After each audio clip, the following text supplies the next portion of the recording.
जी, तो आज मैं क्या लेके आया हूँ। आज मैं आपके लिए कस्टम ब्रश की अनदर क्लास लेके आया हूँ। ठीक है, लास्ट हमने कस्टम ब्रश में कस्टम ब्रश की तमाम ही सेटिंग को समझा था और ये देखा था कि हम कस्टम ब्रशेस किस तरह से बना सकते हैं। साथ मैंने आपसे ये कहा था कि ब्रश बनाते वक्त आपको इस चीज़ का ख्याल रखना है कि जो आपके कलर होंगे उस वक्त जब आप ब्रश को आइडेंटिफाई करवा रहे होगे तो वो ब्लैक कलर से करिएगा। बाद में फिर चाहे आप उसके कलर को चेंज कर सकते हैं। ब्लैक या मैक्सिमम ग्रे स्केल कलर होने चाहिए। ठीक है, ग्रे स्केल में वाइट भी आ जाता है, हमें वाइट को अवॉइड करना पड़ेगा। आप ब्लैक कलर ले सकते हो, डार्क ग्रे या लाइट ग्रे। ठीक है, जैसे जैसे ग्रे की क्वांटिटी कम होती जाएगी, वाइट की तरफ आपके कलर जाते जाएंगे तो वो ब्रश आइडेंटिफिकेशन में ट्रांसपेरेंट होते चले जाएंगे। ठीक है, ये बातें मैंने आपको बताई थी। साथ मैंने आपसे ये भी कहा था कि आप किसी भी इमेज के किसी मखसूस एरिया को भी एज अ ब्रश डिफाइन कर सकते हो सिलेक्शन में लेके। तो आज मैं आपको क्या बताऊंगा, आज मैं आपको ये बताना चाह रहा हूँ, जैसे कि अभी आप कैनवस पे ये इमेज देख रहे हो, इसमें आपको कुछ क्लाउड नज़र आ रहे हैं और अगर आप ये चाहते हो इन क्लाउड को आप एज अ ब्रश डिफाइन करके अपने पास रख लो, ताकि अगर किसी बैकग्राउंड पे आपको as a brush cloud effect लगाना है तो वो आप लगा सको। तो आज हम देखेंगे कस्टम क्लाउडी ब्रश कैसे क्रिएट किए जाएं। तो आइए स्टार्ट करते हैं। तो जैसे कि तमाम ही बातें अब आपको कस्टम ब्रशेस की जो मालूम है, आपकी नॉलेज में है, मैं बता भी चुका हूं और मे बी कि आपको पहले से पता हो। तो सबसे पहले तो हमें इस इमेज के इतने एरिया को सिलेक्शन में लेना है जिसे हमें ब्रश डिफाइन करना है। तो पहला काम तो हम ये करते हैं। तो यहाँ मेरे पास सिलेक्शन के कई सारे टूल मौजूद हैं। मैं लेसो ले रहा हूँ और एक फ्रीली यहाँ से सिलेक्शन कर रहा हूँ। ठीक है, फ्रीली सिलेक्शन से मुराद के बस एक रफली सी सिलेक्शन बना रहा हूँ, क्योंकि अगर मैं इस क्लाउड को ऑब्जेक्ट सिलेक्शन से सेलेक्ट एंड मास्क से भी सेलेक्ट करूँगा तो आपको पता है ये क्लाउड है, ये सेलेक्ट एंड मास्क से भी सेलेक्ट होने वाले नहीं हैं। ठीक है, वो रियलिस्टिक इसमें नहीं आ पाएगी। ठीक है, तो इतने मुझे क्लाउड का एरिया इसमें से चाहिए जो मैंने सिलेक्शन में ले लिया। अब मुझे इसे बैकग्राउंड से सेपरेट करना है, तो यकीनन लेयर या कॉपी यानी कि कंट्रोल जे। ठीक है, उसके बाद मैं इसको हाइड कर देता हूं जो मेरा बैकग्राउंड था, ताकि हम ये देख सकें कि हमने इतने एरिया को बैकग्राउंड से सेपरेट किया है। क्यों किया है? क्योंकि हम इस तमाम ही जितने भी आपको क्लाउड नज़र आ रहे हैं यहाँ पे उसे ब्रश में डिफाइन करना है, ताकि इन फ्यूचर हम किसी भी बैकग्राउंड पे क्लाउडी इफेक्ट लगा सकें एज अ ब्रश। ठीक है, तो ब्रश के लिए क्या ज़रूरी है कि जो आपके कलर होंगे वो क्या होंगे, ग्रे या ब्लैक में होंगे। जैसे जैसे ब्लैक ग्रे की तरफ जाता रहेगा उसकी ट्रांसपेरेंसी कम होती चली जाएगी। तो यहाँ मुझे क्लाउड मिल रहे हैं वाइट कलर में यानी कि ट्रांसपेरेंट। तो सबसे पहले तो मुझे क्लाउड को करना है ब्लैक, और जो एक्स्ट्रा एरिया सिलेक्शन में आया हुआ है जिसे मुझे ट्रांसपेरेंट डिफाइन करना है वो है इसका बैकग्राउंड, यानी कि बैकग्राउंड को करना है वाइट और क्लाउड को करना है ब्लैक। तो क्या बात आई, ब्लैक एंड वाइट। तो सबसे पहले ये इमेज मुझे क्या करनी पड़ेगी, ब्लैक एंड वाइट। तो अगर ब्लैक एंड वाइट करने के लिए मैं कंट्रोल शिफ्ट यू प्रेस कर दूं तो ये क्या हो जाएगी, डिसैचुरेट। शॉर्टकट की याद नहीं है, कोई मसला नहीं। इमेज में आइए, एडजस्टमेंट में आइए और यहाँ पे आ रहा है डिसैचुरेट। ठीक है, कर दिया। लेकिन मसला ये है मेरे दोस्त के प्रॉब्लम अभी अपनी जगह पे है। अगर आप देखोगे यहाँ पे क्लाउड अब भी वाइट है, बैकग्राउंड जरूर ब्लैक हो गया। तो अब हमें करना यह है कि इसको इन्वर्ट करना है। उसकी क्या शॉर्टकट की है, control I, I for ice cream, control I में कर देता हूं। अब बैकग्राउंड लाइट ग्रे टोन पे या वाइट टोन पे चला गया और जो आपके क्लाउड हैं वो ग्रे पे आ गए। लेकिन अगर मैं अभी इसे यहाँ ब्रश डिफाइन करूंगा तो अगर आप देख रहे हो उसके बैकग्राउंड में ग्रेपन मौजूद है, तो ब्रश डिफाइन करते हुए वो चीज़ भी जब आप ब्रश से पेंट करोगे तो साथ साथ पेंट होगी। तो उसको मुझे मोर वाइट करना है। तो दो तीन तरीके हैं, या तो मैं डॉश टूल ले लूँ और उसकी मदद से इसको मैक्सिमम वाइट करूँ, लेकिन आसान ये है कि अगर मैं इस पर लेवल की प्रॉपर्टी लगा दूँ, ठीक है, ताकि मैं वाइट को मोर वाइट कर सकूँ, तो वो ज़्यादा बेहतर है। तो मैं कंट्रोल एल प्रेस कर रहा हूँ फॉर लेवल। एडजस्टमेंट के ज़रिए भी आप ले सकते हो, एडजस्टमेंट लेयर भी ले सकते हो, डायरेक्टली भी ले सकते हो।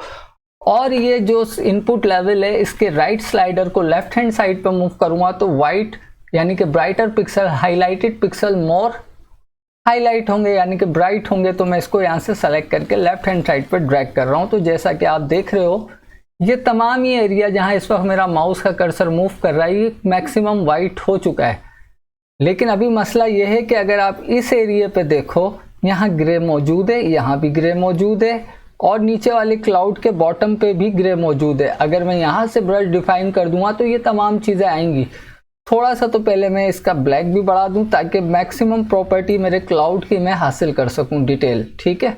और साथ थोड़ा सा मिड टोन, क्योंकि जब हम हाईलाइट को लेफ्ट हैंड साइड पे ड्रैग करते हैं तो मिड टोन भी उसकी मूव हो रही होती है, ठीक है ना। तो मैं इसको मोर ब्राइट करता हूँ यहाँ से। इतना नहीं कीजिएगा कि इसकी ओरिजिनल डिटेल चली जाए, ठीक।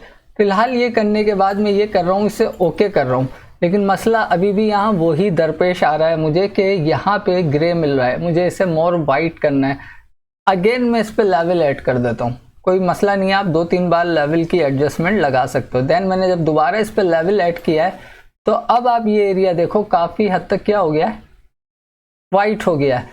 थोड़ा सा मिड टोन को मैं फिर आगे ले जाऊँ ताकि मेरी जो डिटेल है वो यहाँ से कहीं ना भागे, ठीक है। और उसके बाद मैं इसको और मज़ीद वाइट ऐड कर दूँ, ठीक जनाब। यहाँ अब भी कुछ है ग्रे, लेकिन ये इतना लाइट ग्रे है कि मे बी के ये जब ब्रश डिफाइन करे तो ये ट्रांसपेरेंट एरिया कंसिडर हो, ठीक है। मैं साथ साथ देखें मिड टोन को भी एडजस्ट करता जा रहा हूँ ताकि मेरी प्रॉपर्टी जो है वो ज़ाया ना हो जाए, ठीक है ना। तो इन चीज़ों का आपने ख्याल रखना है। ये सब करने के बाद अब मैं ओके कर देता हूँ। अब मैं दो काम कर सकता हूँ, या तो इसको डायरेक्टली ब्रश डिफाइन कर दूँ, जो कि वाइट बैकग्राउंड है वो क्या होगा, आइडेंटिफाई नहीं होगा, परेशानी की बात नहीं है, आप डायरेक्टली ब्रश इसे डिफाइन कर सकते हो। अगेन अनदर तरीका है कि इन केस अगर आपको कोई प्रॉब्लम है, नहीं हो पा रहा, तो आप क्या करोगे, यहाँ से मैजिक बैंड लेना और ये वाले वाइट को सेलेक्ट कर लेना और डिलीट की प्रेस कर देना। ऑटोमेटिकली तमाम ही बैकग्राउंड यहाँ से चला जाएगा। उसके बाद इजीली आप इसे ब्रश डिफाइन कर सकते हो। अनदर तरीका क्या, आप इसे डिलीट नहीं करना चाह रहे, किसी भी वजह से आप चाहते हो नहीं यार डिलीट नहीं कर रहा, फिर क्या करो, जो बैकग्राउंड कलर है कंट्रोल बैक स्पेस से यहाँ वो फिल कर दो, तो जो वाइट था वो प्योर वाइट हो चुका है, ठीक है। एक ये तरीका हो गया। और बेहतर ये जिस हाल में वो था वो बेस्ट है, बहुत ज़्यादा लाइट ग्रे को आपका ब्रश डिफाइन नहीं करता। तो अब मुझे क्या करना है, सिंपल अब इसे ब्रश डिफाइन कर देना। अब आप यहाँ ये कहोगे कि मैंने जो क्लाउड थे उनको मैंने प्योर ब्लैक क्यों नहीं किया, black dark grey grey light grey क्यों रहने दिया, क्योंकि भाई क्लाउड की बात हो रही है, वहाँ 100% ट्रांसपेरेंसी क्लाउड में नहीं होती। क्लाउड साथ में अपने एजेस पे से कहीं सेंटर में से एक फोगी इफेक्ट भी दे रहे होते हैं, तो मुझे क्लाउड पे 100% ट्रांसपेरेंसी की ज़रूरत नहीं है। अगर मैं इसे प्योर ब्लैक कर दूंगा और फिर आप इसे एज अ पेंट अप्लाई करोगे तो वो कहीं से भी आपको क्लाउड का इफेक्ट नहीं देंगे। इसलिए मैंने यहाँ कलर ग्रे, डार्क ग्रे और लाइट ग्रे की टोन पे रखा है, ठीक है, बात समझ गए। तो अब मैं कंट्रोल के साथ यहाँ क्लिक कर रहा हूँ तो तमाम एरिया सिलेक्शन में आ जाएगा। देन एडिट में जा रहा हूँ और डिफाइन ब्रश प्रीसेट, और यहाँ देखें आप थंबनेल आपको बता रहा है कि ये तमाम ही चीज़ें आपका एज अ क्लाउड कंसिडर हो रहा है। नाम दे दो आप क्लाउड ब्रश। जैसे ही आप ओके करोगे अपना कर्सर देखना उसी क्लाउड में चेंज हो चुका है। कंट्रोल डी से पहले डी सेलेक्ट कर लें और उसके बाद यहाँ कोई भी फिल कर लें। देन अब मैं यहाँ एक सिंगल क्लिक करता हूँ तो जनाब आपके यहाँ पे क्लाउड जो है वो रेडी हो चुके हैं। कलर कोई भी हो सकता है। यहाँ जो बाय डिफॉल्ट बैकग्राउंड फोरग्राउंड पे कलर ब्लैक था, ये उससे अपनी तमाम ही प्रॉपर्टी अप्लाई करके देख रहा है। देख लें कितनी ज़बरदस्त तरीके से आपने यहाँ पे एक क्लाउडी ब्रश क्रिएट कर लिया है। इसको आप किसी भी बैकग्राउंड पे अप्लाई कर सकते हो। इवन के जो इसका ओरिजिनल बैकग्राउंड है, अगर मैं आपको उस पर अप्लाई करके दिखाऊं, ये लीजिए, और यहाँ मैंने ब्रश लिया और इसको इसी तरह अप्लाई कर दिया। ब्लैक आ रहा है, कोई इशू की बात नहीं, उसी कलर का चाहिए आप ऐसा करो। आई ड्रॉपर आपके पास मौजूद है, आप ब्रश टूल पर रहते हुए ब्रश टूल पर रहते हुए ऑल्ट की प्रेस करोगे तो आपका जो कर्सर है वो आई ड्रॉपर में चेंज हो जाएगा। उसके बाद से आपने इस क्लाउड के कलर ऑल्ट की मदद से क्लिक करके पिक कर लिए। देन अपनी इस वाली लेयर पे आ जाओ, आप इसे बंद कर दो और कहीं भी क्लिक कर दो। 100% वही प्रॉपर्टी के साथ आपने यहाँ इसे अप्लाई कर दिया। ब्रश के साइज़ को आप कम या ज़्यादा कर सकते हो स्क्वायर ब्रैकेट से। तो आप जितने चाहें अब यहाँ पे क्लाउड जो है वो ऐड कर सकते हो। अब यहाँ समझने की बात यह है, तो हमारी प्रीवियस क्लास की भी कुछ जो है वो वापस से प्रैक्टिस हो जाएगी कि भाई जब हम क्लाउड लगा रहे हैं तो क्या सारे क्लाउड एक ही शेप में एक ही एंगल में होंगे? नहीं। क्या उन सब की ओपेसिटी भी सेम होगी? नहीं। क्या उन सब का स्कैटर भी सेम होगा? नहीं। तो इन सारी चीज़ों को अब हम करते हैं। या अगर मैं चाह रहा हूँ इस पूरे बैकग्राउंड के ऊपर मैं क्लाउड को फैला दूँ और अगर मैं क्लिक करके ड्रैग करता हूँ तो क्या हो रहा है? ये हो रहा है।